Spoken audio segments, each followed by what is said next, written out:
one, sports is something that I really enjoyed. Yeah. I played it because it was a passion of mine. I wasn't pushed. I know how you get parents overbearing and want their kids to do A, B, C, and D.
Hey guys, welcome back to yet another episode of the African Playbook Network.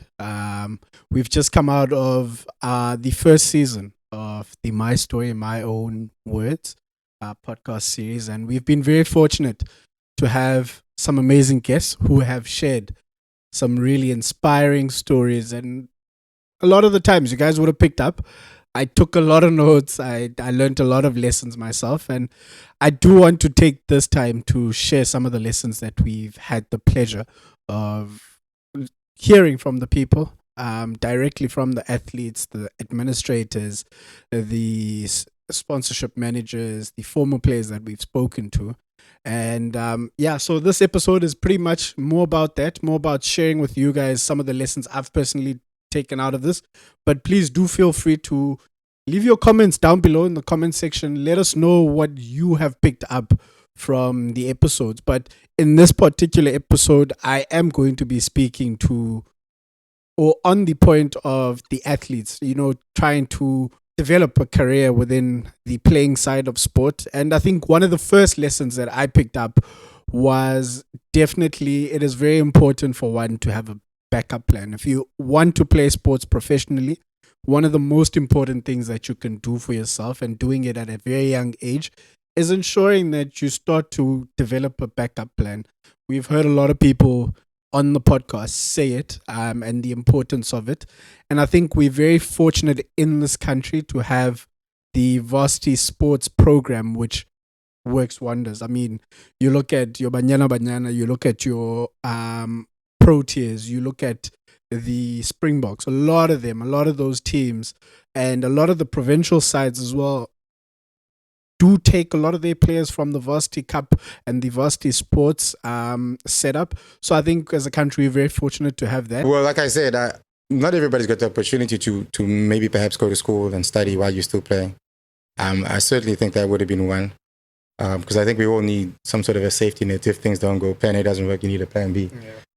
Sometimes as cricketers, a sportsman in general, we've all got a plan A, but there's no plan B. We think it's going to work out, and we are so focused on this one thing to make it work that if it doesn't work, then there's a plan B, and there's moving back to your parents, there's moving back to your car, and then you get distracted and you get into the wrong stuff. So I would certainly say if you have an opportunity to study and get an education, have a plan B, not just a plan A. And have something to do, whether it's business, and also like getting to the right business and to the right people that are around you. Because I've lost money because I was so desperate to get a plan B, which was an education, that I put my money into the wrong things, thinking that after cricket I'll take care of this business, or this will bring me some sort of income. So having the right people around you to advise you what you do with your money, studying, having a plan B, certainly are two things that I will certainly embark and tell kids about. Our recruitment through education. Remember, when we recruit you, we don't say come and play. We say come and study. We're going to give you a full scholarship for football. So all the players that play Osigulele, they studied at UWC and play because at the end of the day, remember, there's no money in women's football in South Africa. So at least they must play, enjoy it, but they must have a degree that when they leave, they will leave at least and have something that they can fall back on. As you've heard, guys, like that backup plan is not something that you build at the back end of your career when you're transitioning into retirement. It's very important before you become a professional athlete, during your career as a professional athlete, have that idea in the back of your mind and always ensure that what you're doing is building up towards that backup plan that you have, because you never know what might happen, when it might happen, that you have to then take on the backup plan. And yeah, like as we've also heard, a lot of the people make mention about the friends that you make through sports. I probably said it a couple of times on the podcast, and I was quite fortunate to have quite a lot of the guests also mention in Dukba. There's lifelong lessons that you'll learn with regards to the discipline that you put in, having to work hard to get some of the results that you have, and the friends that you journey with throughout your sports career. Many of them will be your lifelong friends. So that's one of the great things about playing sports and finding a career within the playing side of sports. It was just for the enjoyment of the sport, and also I love how it just takes me away from izinto that can happen elokishini. You know how sikhule njani, and you can be easily influenced by ichomi. So it made me, disciplined in that regard, and also very focused on what I want. So I'm always, appreciative of the journey. I think the one that's going to stand out the most, my last year of coaching high school was 2018. 2018, that was my last year. I was coaching a first team, Jan van Riebeek in Clove Street. So one of the dads, he's a netball dad. Like you'll see the mom here and there in matches, but the dad, without fail, he's there. So his girl was my first team shooter, and you work with these girls, you build their confidence, because whatever you do on court, well, I know whatever I do on court, they can use it outside of netball, they can use it in the classroom, they can use it once they get to varsity. So the way that he was so grateful with everything, I remember I had a national tour that year, we were going to Joburg, and he paid half of my netball tour. Follow your dreams, work hard, because nothing worth having comes very easy. Work hard, guys. Work hard. Nothing worth having comes easy. Bacho Mosabelu when they say it, and it's really true. Work hard and just keep your focus. Sometimes your reward may come within 5 months. Sometimes it may come within 5 years. Sports is a very short part of your life in terms of the actual when you're playing time, and you learn a lot of lessons. So don't take it for granted. Put in the work right now, and you'll see the results later on. There's a saying that people like to say, make the main thing the main thing. For the 10 years, 15 years that you play, make the main thing the main thing, because you end up regretting it if you don't put everything into it, and you prioritize other things besides the main thing. Yeah. I think reflecting now only about it is that nothing is, too big for you to dream, and also the power of manifesting indoor, because like I said, I told my dad the previous one, I told him the previous year, but he's gonna go to the 2022 one, and I go to the 2018 one. So it taught me that, and then on the field, I still struggle with it, just the ability to back myself, especially when it comes to the national or international games. Just since you are talented, you have the abilities, why don't you just go showcase them on the field? I tend to hold back a lot when it comes to international, but I still know that I have the flair in me and the ability to score, cracker goals. Work hard, follow your dreams. Like at the end of the day, you'll always resent the decisions the decisions that you never made, or the chances that you never took. You never know what might happen. We've heard a lot of stories of South Africans developing their professional careers at a later stage in their lives, not straight out of high school. Some of them have had to detour and face life before coming back and developing professional careers.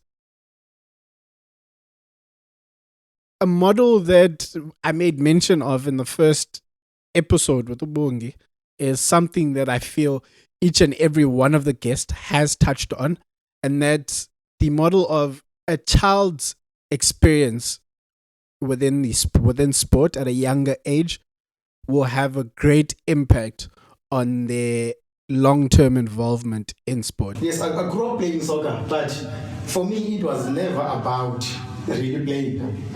My interest was always in the background. So how do these guys manage to get us to play? What is needed for us to get to play? So from the young age, actually, I captained every team I played for because people saw a leader in me, which at the time I didn't see. I was not interested in how sport is run. With regards to my sports, I've always had, as you said, pleasant journeys. I think that's also what kept me in it until I was a bigger child, in such English. Until, I grew up in sport. But like the fact that when I was still small, it was just something that I enjoyed. There were no incidents that put me off. I do believe in that model. Especially, I've worked with kids. I've worked with kids in sports. I've worked with kids whereby they were in this team with this person. But now, because they're in my team, I've changed their perspective. This child was struggling to come to practices. They were withdrawn. They didn't want to come because of maybe a certain individual. But because now they've met someone else, it's a different approach. Things now are nice. This student is looking forward to coming to practice and all those things. One, sports is something that I really enjoyed. Yeah. I played it because it was a passion of mine. I wasn't pushed. I know how you get parents overbearing who want their kids to do A, B, C, and D. So that takes out the enjoyment part, I think, for them. But for me, I loved it. So it was easy for me to wake up in the morning and go training. And as much as it's, especially here in Cape Town when it's cold in the winter and you don't want to get out of bed because you have to go to training. But because of my enjoyment factor and because I wanted to succeed so badly, it was easy to get up and go. And I think listening to all of the guests that we've had, all 6 of them, they loved sport when they grew up. They had this passion for it. And that stems from having pleasant experiences in sport. And I think this message is more for the coaches and the parents. Us, it's our responsibility to ensure that we create environments for children that are pleasant for the children to develop those good memories at a very young age, to ensure that we also preserve the longevity of our success as a country when it comes to sport. Because, guys, Ongi makes mention of it perfectly, of sports will open so many doors for you. You'll have the chance and the opportunity to travel the world, and sport will just improve your life beyond the actual sporting career. Because remember, we did say there's lifelong lessons that you'll learn, and there's friends that you'll grow old with, and you'll always have those memories to look back and talk about when you guys grow old and you're sitting around a table having some tea. That's it from my side. Those are some of the lessons if you are looking to take on a career within the sports industry in terms of playing sports. Those are some of the points that I've picked up. Do let me know what you've made of it. We do want to hear from you. Click down below, guys. Comment section down below. Let us know if you like this video. Hit the like button. Share it with your your niece, your nephew, the children in your community who want to develop careers playing sports. Share this video with them, and let's get them watching. Let's share our knowledge as well with them. Thank you very much. Thank you very much for watching. Until the next time.